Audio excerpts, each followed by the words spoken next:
여러분 안녕하세요. 마린폴 교실입니다. 저는 미스터 마린폴이고요. 다들 잘 지내고 계시죠? 저번 시간에 새해를 맞이해서 해양경찰의 역할에 대해서 되새겨보고 새로운 마음으로 출발하기 위해서 해양경찰관 역할의 중요성이라는 제목에 대해서 같이 살펴보았죠. 아직 못 보신 분이 계시다면 마린폴 교실 21편을 한번 봐주시기 바랍니다. 제가 영상을 찍으면서 매번 여러분들에게 당부를 드리려고 하는 것이, 제가 만드는 영상은 내용을 위주로 만들고 있기 때문에 나름대로 기승전결이 있습니다. 그래서 여러분들이 끝까지 그 내용을 봐주신다면 더 의미가 있지 않을까 이렇게 생각을 해봅니다. 만약에 전체를 다 볼 시간이 없으신 분들은 이 화면 밑에 보면 설정이라는 부분이 있고요. 그것을 누르면 재생 속도가 나옵니다. 재생 속도에서 배속을 좀 빠르게 하시면 빨리 들을 수 있는 기능도 있기 때문에 그렇게 하셔도 좋겠습니다. 이 앞전에 우리는 해양경찰관이 알아야 될 리더십에 대해서 같이 살펴보았었죠. 그 리더십의 핵심 요소 중에서 첫 번째로 나와 있던 일체감 형성에 대해서 이번 시간에 같이 살펴보도록 하겠습니다. 우리는 어떤 일을 같이 하는 사람들을 이끌어서 한 배를 탔다 이렇게 표현하기도 하죠. 그런데 그 말이 정확하게 들어맞는 곳이 바로 해양경찰 함정이 아닐까 이렇게 생각을 합니다. 말 그대로 한 배를 탄 것이죠. 그 배를 탄 구성원이나 리더나 모두가 다 공동 운명체, 전원이 한 배를 탄 운명에 놓이게 되는 것입니다. 예외가 없죠.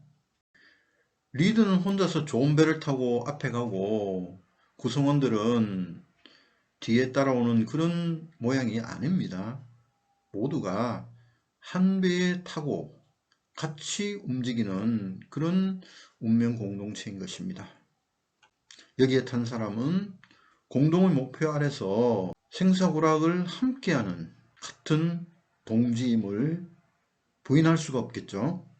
근데 만약에 각자가 서로 다른 마음을 가지고 있거나 업무를 하는데 함께 참여하지 않는다면 이들이 탄 배는 한 방향으로 움직일 수가 없겠죠. 이것은 평상시에도 이런 것이 꼭 지켜져야 되겠지만 특히 위기 상황이 벌어졌을 때는 일체감이 더욱더 부각되겠죠. 이때는 구성원들이 진정으로 마음을 합쳐서 임무를 함께 수행해야지만 위기에서 벗어날 수 있을 것입니다. 이처럼 한 배를 탄 사람들에게는 일체감 형성이 대단히 중요한 것이라고 할 수 있겠죠. 자, 이러한 일체감 누가 만들어야 되겠습니까? 아무나 만들어도 되겠죠. 그렇지만 여기에서 구심점이 되는 것은 바로 그 조직의 리더라는 것입니다. 리더의 역할입니다. 먼저 리더의 판단이 아주 중요한 것이고, 그리고 그 판단에 따라서 방향을 제대로 제시해야지만 구성원들이 모두 그 방향으로 같이 움직이게 될 것입니다. 그런데 어떤 조직이 오랫동안 구심점 없이 각자의 이해관계에 따라서 생각이 다르고 의견이 분산되어 있다면 리더는 그 안으로 들어가서 그것을 해결해야 하는 것이 가장 급선무라고 하겠습니다. 리더가 솔직한 마음을 보여주고 자신이 어떻게 조직을 이끌어 나가겠다는 것을 말을 하고 구성원들에게도 협조를 요청을 해야 되겠죠. 근데 구태의연하게 과거의 인연을 중시한다든지 사심을 가지고 개인적인 이해관계를 앞세운다면 구성원 전체의 일체감을 얻어내기는 어려울 것입니다. 리더 자신도 조직의 일원이기 때문에 자신도 그 역할을 다 하겠다는 모습을 먼저 보여줌으로써 구성원들이 그를 따를 수 있게 만드는 역할, 그것이 중요하겠죠. 그리고 같은 조직의 선후배로서 서로 도와주고 서로 밀어주고 하는 것이 그 조직의 문화로 심어진다면 그 조직은 앞으로 더욱더 발전하는 튼튼한 조직이 될 수 있겠죠. 바다에서 일을 하면서 이러한 일체감을 잘 이룬 사례를 한번 말씀드려 보려고 합니다. 그것은 바로 우리나라 해군을 창설하신 손원일 제독이라는 분인데요. 이분은 바로 이러한 일체감을 형성하는 실천가로서 리더십을 발휘하신 분이라고 합니다.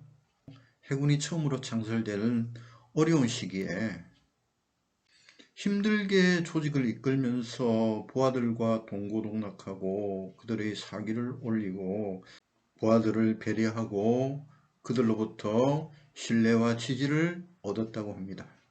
대한민국이 출범한 것이 1948년 8월 15일이지 않습니까?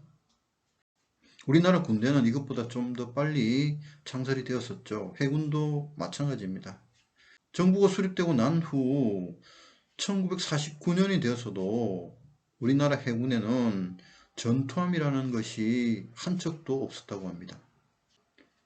전투함이라는 것은 함포가 달려있는 적과 싸울 수 있는 그런 배라는 것이죠. 그것이 한 척도 없으니 당시의 해군들은 그런 전투함을 갖는 것이 소원이었다고 합니다. 그런데 그 당시에 우리나라의 재정은 너무 많이 열악했기 때문에 그것을 건조할 만한 여력이 없었다고 합니다. 그러자 손원일 제독은 해군의 힘으로 전투함을 건조할 것을 마음을 먹고 전 장병에게 호소를 해서 기금 모금 운동에 들어갔습니다. 이에 장병들이 적극적으로 호응해서 몇 달간 계급별로 기금을 자진 납부를 했고요. 그리고 해군 부인회에서도 여기에 동참하기 위해서 삭바느질과 잣수 등으로 참여했다고 합니다. 그리고 몇 달 뒤에 이 모여진 성금을 가지고 전투함을 구입하려고 했지만 기금이 턱없이 부족했죠. 손원일 제독은 이승만 대통령을 찾아가서 지금까지 사정을 보고를 드리자 대통령이 자신의 자금을 보태주면서 격려를 했다고 합니다. 이것을 가지고 인수요원을 꾸려서 미국으로 함정을 구입하러 떠났습니다. 비용이 부족했기 때문에 좋은 전투함을 구입하기는 어려웠을 거예요. 미 해군에서 사용하다가 퇴역한, 현재는 해양대학교의 실습선으로 사용하던 함정을 구입했다고 합니다. 오래된 함정이라서 그것을 수리하고 하는데 비용도 많이 들고 시일도 많이 걸리고 했지만 인수요원들이 일부 정비에도 참여하고 해서 수리를 다 마치고 귀국하면서 하와이 진주만에서 3인치 포를 거치를 하고요. 또 괌 기지를 들러서 탄약 100발을 구입했습니다.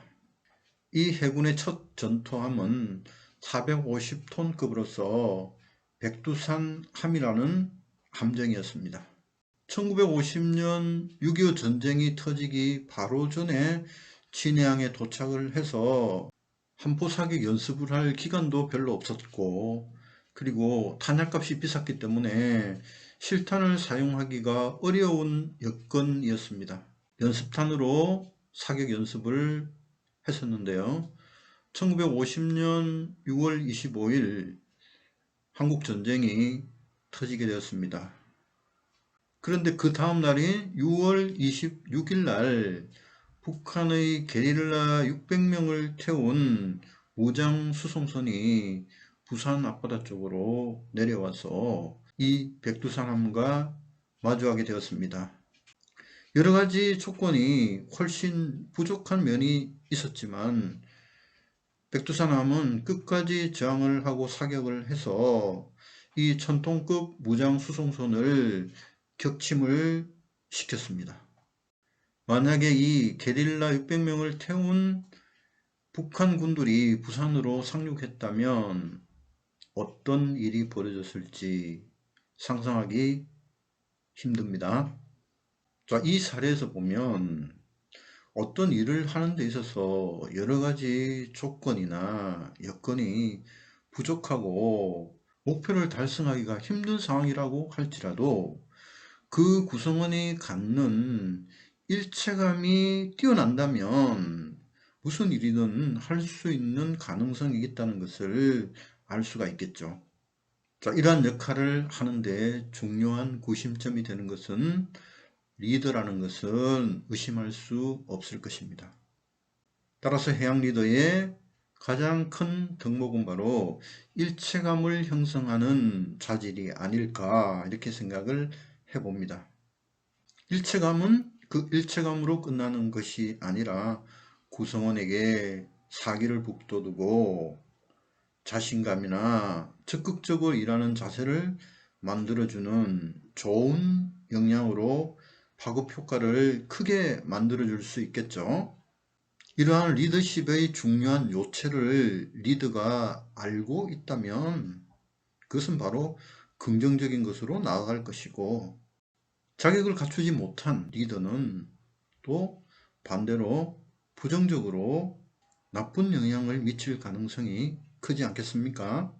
지금까지 말씀드린 사례는 해군에게만 해당되는 것이 아니라 해양경찰에게도 해당될 수 있음을 충분히 이해할 수 있겠죠. 오늘은 해양 리더십, 해양경찰의 리더십 중에서 가장 핵심이 되는 일체감 형성이라는 것에 대해서 여러분과 함께 살펴보았습니다. 여러분 모두가 리더십의 핵심 요체를 잘 알고 앞으로 진정한 리더가 되실 것을 기대해 봅니다. 오늘은 여기서 마치도록 하겠습니다. 감사합니다.